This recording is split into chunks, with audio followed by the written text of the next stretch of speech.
conversar agora com o especialista em direito digital, Marcelo Crespo, sobre a divulgação das mensagens de Daniel Worcaro e do ministro Alexandre de Moraes.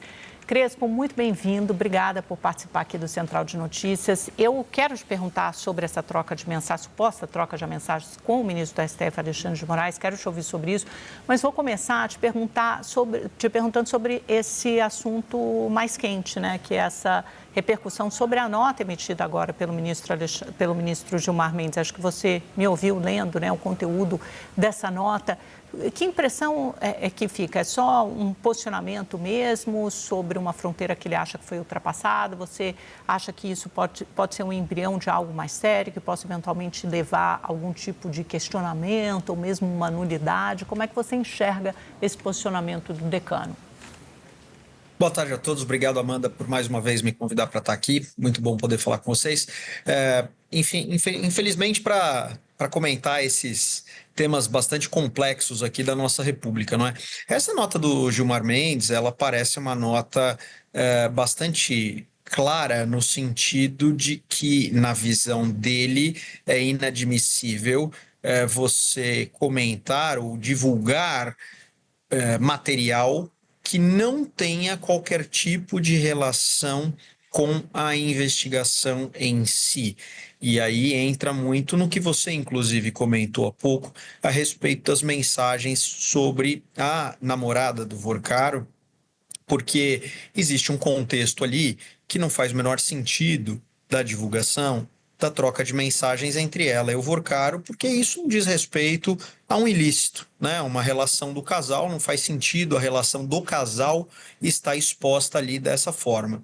Então, me parece que o ministro Gilmar está se posicionando, e eu faço uma leitura parecida com o que você disse, no sentido de talvez nem seja tanto uma defesa com relação ao Alexandre de Moraes, mas muito mais algo no sentido de, pessoal, olha só, não dá para sair divulgando todo e qualquer material por aí, porque existe uma investigação, a investigação, como regra, ela é sigilosa, a divulgação ela é baseada num vazamento, ainda que tenha sido um vazamento para a imprensa, mas não deixa de ser um vazamento, então precisamos olhar isso com muita cautela e isso é inadmissível. Riscando uma espécie de linha no chão e chamando a atenção de todo mundo, né? Inclusive das fontes envolvidas, da CPMI, do INSS, né? De onde vieram vários desses vazamentos, a Polícia Federal em outros âmbitos, mas chamando a atenção sobre o que é vazado, né, Marcelo? Agora, voltando à origem aqui, à motivação original dessa nossa entrevista, que essa nota emitida, exarada pelo ministro Alexandre de Moraes na sexta-feira à noite, né? Mais de 12 horas depois de vir a público a reportagem da Malu Gaspar mostrando uma suposta troca de mensagens entre o ministro Alexandre e Daniel Worcaro no dia da prisão de Worcaro, no dia 17 de novembro de 2025. Uma das mensagens eles publicavam no bloco de notas, tiravam um print, uma foto da conversa e mandavam um para o outro com visualização única. Isso é o que diz a reportagem com base em informações, em perícias de fontes da Polícia Federal, é o que dá a entender. O ministro Alexandre de Moraes refuta, diz nunca tive esse tipo de conversa e essas mensagens não dizem respeito, também não foram enviadas para o meu número, até porque elas estão numa pasta no celular de Worcaro, né, segundo ali o vazamento da CPMI do INSS, de uma pasta do Worcaro, junto com outros contatos de outros números. Aparece a senadora Irajá, a própria mulher do Alexandre de Moraes, Viviane Barsi, e todas essas figuras também negaram que tiveram qualquer tipo de contato com o Worcaro no dia da prisão dele. Essa nota do ministro é suficiente para refutar qualquer dúvida de que ele tenha tido essa conversa com o Worcaro, ou essa nota não se sustenta, Crespo, pela sua experiência em direito digital? De forma alguma. Tecnicamente falando, esse argumento trazido pelo ministro de que não é possível vincular as mensagens ao contato dele, ministro, né, as mensagens do Worcaro ao ministro, é muito, muito frágil, porque no WhatsApp, cada mensagem que é enviada, ela fica associada a uma conta e é identificada por um número de telefone. E se esse número e se esse vínculo aparece nos registros internos do aplicativo, independentemente do nome com que o contato está salvo na agenda, o que interessa então é o número de telefone. Então, mesmo que as mensagens sejam de visualização única, o conteúdo pode desaparecer sim depois da abertura, isso não é um problema, porque restam ali os metadados, que são os dados sobre a mensagem, sobre o envio e o recebimento da mensagem, que eles ficam íntegros e eles mostram o número do remetente, o número do destinatário, o horário do envio e identificadores da mensagem. Então, esses registros, eles ficam armazenados no banco de dados do próprio aplicativo e podem, de fato, ser analisados numa perícia digital. Por isso, essa questão técnica, ou a principal questão técnica, não é o nome do contato ou as pastas onde estão os prints que foram mencionados, já que tanto um quanto o outro podem ser reorganizados, ou manualmente, ou pelo usuário. O que importa de verdade, Amanda, é o número de telefone que aparece como participante da conversa nos dados do WhatsApp extraídos do aparelho do Vorcaro. E se esse número corresponde ao número associado do ministro, então você consegue demonstrar tecnicamente que a conta vinculada a ele participou da troca de mensagens naquele momento, ainda que a discussão jurídica depois possa envolver quem efetivamente estava usando o aparelho. E aí foi o que eu comentei já com outros veículos de imprensa. A gente poderia, inclusive, por ilação, né, dizer, olha, eu chego, no final das contas, a um terminal, eu chego a um aparelho telefônico.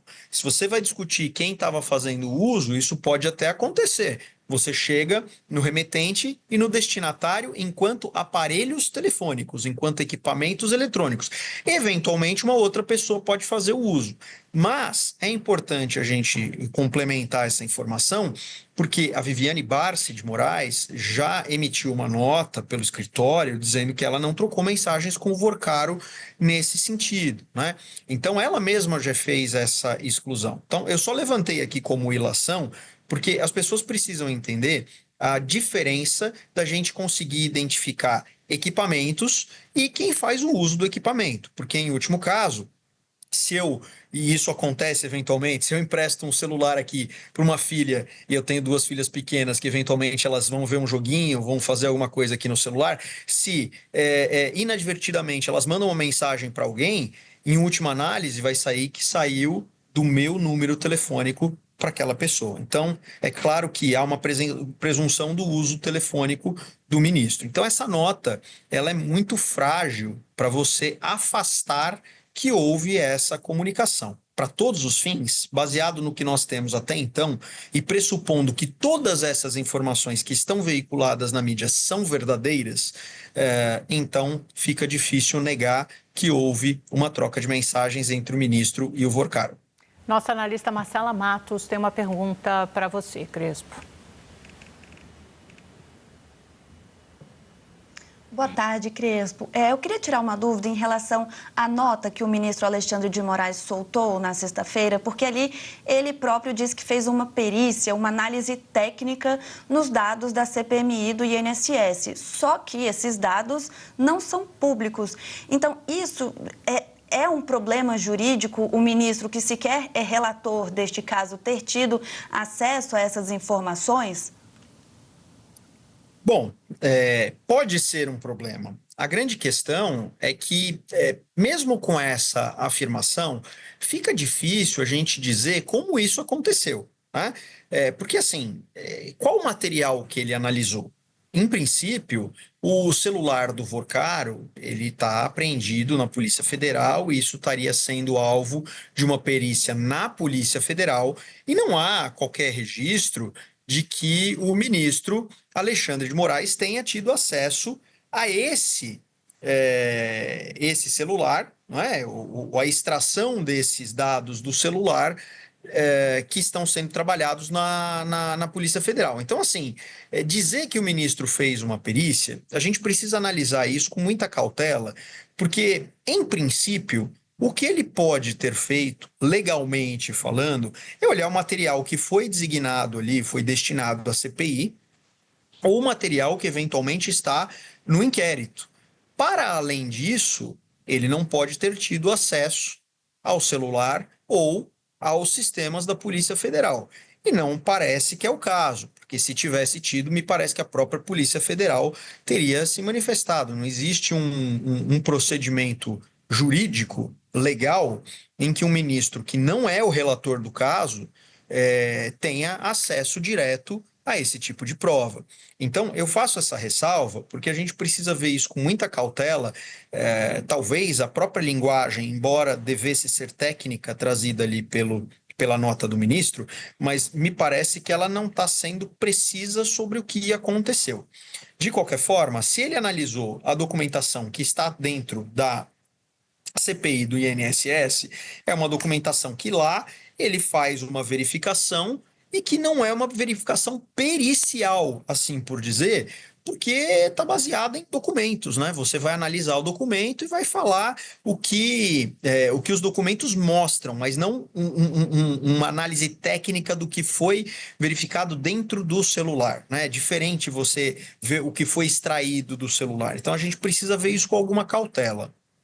E muito rapidamente, a polícia já tem, a perícia da Polícia Federal, você falou que a gente consegue rastrear a comunicação, né? Saber que mensagens foram trocadas entre aquelas pessoas, fica esse rastro no celular. Agora, é possível saber o conteúdo dessas mensagens também? A perícia já detém tecnologia e aparelhos capazes de fazer como se fosse essa reversão da visualização única, voltar para entender se aqueles prints correspondiam àquela mensagem, identificar o teor do que foi trocado entre, supostamente, Vorcar e Moraes? Amanda, como regra, não, mas isso depende de muitos fatores. Por quê? Uma coisa é identificar quem é o remetente e o destinatário. Então, se eu, Marcelo, mandei uma mensagem para a Amanda recebeu e a Amanda mandou para o Marcelo recebeu, a gente consegue dizer quem mandou para quem, qual o horário, qual o status do recebimento. Isso é uma coisa, são os metadados daquela informação. Mas, no WhatsApp, existe uma coisa que a gente chama de criptografia. Essa criptografia significa que é quase como uma blindagem para que o conteúdo da mensagem não seja visível por um terceiro que eventualmente intercepta essa mensagem. Então, eventualmente, numa troca de mensagens entre o Alexandre de Moraes e o Vorcar, você consegue dizer quem mandou para quem, quando mandou, quando recebeu, mas não consegue fazer a leitura do conteúdo. Eventualmente, você pode até conseguir chegar a dizer se é texto, se é áudio, se é vídeo, mas não consegue saber exatamente o conteúdo. Mas por que eu disse que, como regra, não? Então, tem exceção? Pode ter exceção. Como é que acontece essa exceção? Depende do que o Vorcaro e depende do que o Alexandre de Moraes fizeram a partir dessa troca de mensagens. Por quê? Dentro da comunicação entre um e outro do WhatsApp existe essa criptografia. Mas, apesar da visualização única, o próprio Vorcaro pode ter tirado uma foto da imagem que foi enviada pelo Alexandre de Moraes, por exemplo. Tá?